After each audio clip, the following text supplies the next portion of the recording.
안녕하세요. 경제적, 육체적 어려움으로 힘든 분들에게 정확한 정보를 제공하여 희망적인 결과를 만들어드리는 산재 가이드입니다. 건강하게 근로를 하다가 부상을 입어 영구적인 장애를 입었다면 산재 장애 등급 신청을 통하여 산재 보상을 받을 수 있어야 합니다. 하지만 이것에 대해서 많은 분들이 생소하게 느껴지고 자주 일어나는 일이 아니라 대체 어떤 식으로 진행을 해야 하나 걱정이 많으실 겁니다. 근로자가 부상을 입었을 때 이를 치료했음에도 완전히 상태가 호전되는 것이 불가능한 경우가 있습니다.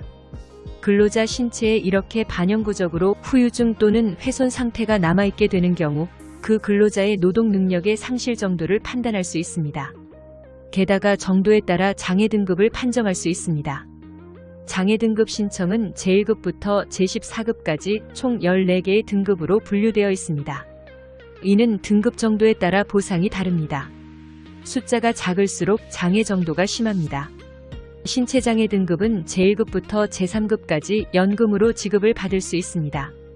다달이 나오는 연금 수익으로 산재에 대한 보상을 받을 수 있는 방식입니다.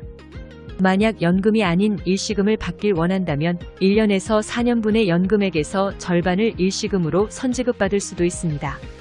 반면 제4급부터 제7급까지의 등급 해당자는 연금, 일시금 둘 중 하나를 선택해서 장애급여를 받을 수도 있습니다. 게다가 4급에서 7급 사이 해당자가 연금을 선택한 경우에도 선지급을 받을 수 있습니다.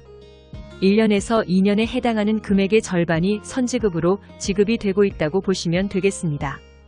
이하 등급인 제8급부터 제14급까지의 해당자는 모두 일시금으로 지급됩니다. 장애 등급 재판정 제도란 장애보상연금 수급권자 중 그 장애 상태가 호전되거나 악화되어 치유 당시 결정된 장애 등급이 변경될 가능성이 있는 자에 대하여는 그 수급권자의 신청 또는 공단의 직권으로 장애 등급을 재판정하는 제도를 말합니다. 장애 등급 신청을 할 경우 이에 대한 장애 산정 판정은 사람이 하다 보니 간간히 잘못된 등급을 부여받는 경우가 생길 수 있습니다. 장애 등급 하나가 달라지는 것만으로도 산재보험으로 받는 장애급여가 크게 달라집니다.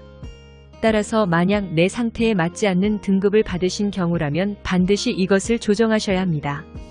이렇게 잘못 판정된 경우 외에도 재조정 신청이 필요한 때가 있습니다. 근로복지공단에서 직권으로 장애 등급을 하향 조정하는 경우가 있을 수 있습니다.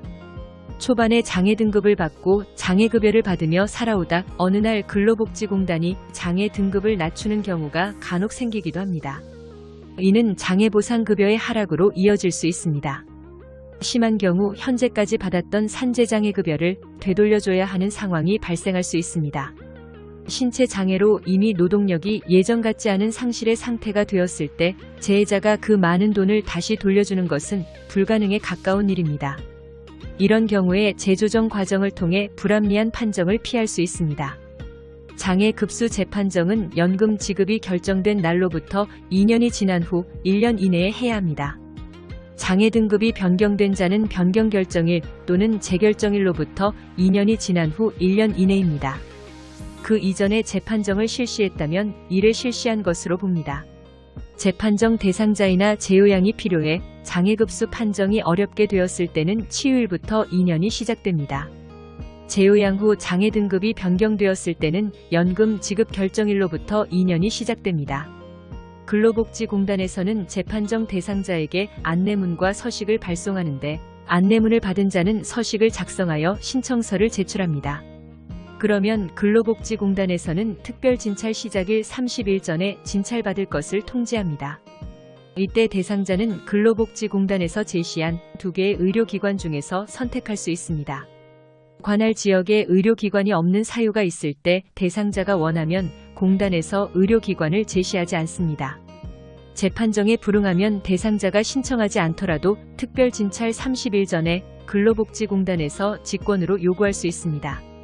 요구를 하였음에도 불구하고 응하지 않을 시 특별진찰 종료일의 다음 날부터 그달 말일까지 연금이 지급 중지됩니다.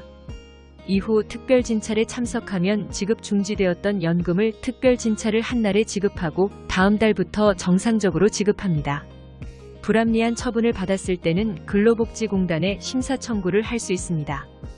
근로복지공단이 불승인 처분을 내린 사유를 제대로 살펴보고 그에 맞춰 추가적으로 증거 자료를 제출하면서 공단이 부정할 수 없게끔 서류를 작성하는 것이 관건입니다.